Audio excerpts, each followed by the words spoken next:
My question is, if someone has gone through a divorce and is scared to get married again, what is beloved Huzoor's guidance on this? کیا کرتی ہو تم؟ I'm in grade 10.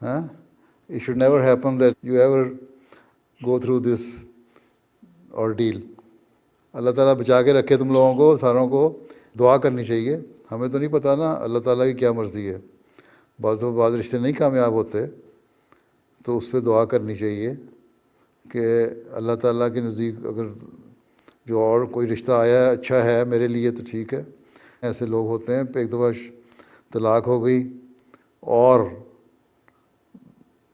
بہت برا experience تھا ان کا, لیکن دوبارہ دعا کر کے شادی کی, اچھے رشتے آئے اور بڑے خوش لوگ ہیں. بڑے لوگ مجھے ملتے ہیں اس طرح کے, مجھے لکھتے بھی ہیں. تو دعا کر کے اللہ تعالیٰ سے مدد مانگنی چاہیے کہ اللہ تعالیٰ صحیح فیصلہ کرنے کی توفیق دے. پھر جو اگر تسلی ہوتی ہے تمہارا رشتہ کر لے, نہیں تو پھر انتظار کرے کسی اور بہتر رشتے کا. ٹھیک ہے, لیکن بہتر یہی ہے کہ شادی کر لو. اسلام کا یہی حکم ہے کہ شادی کر لینی چاہیے متعلقہ بیوہ کو اگر ان کی شادی کی عمر ہے تو.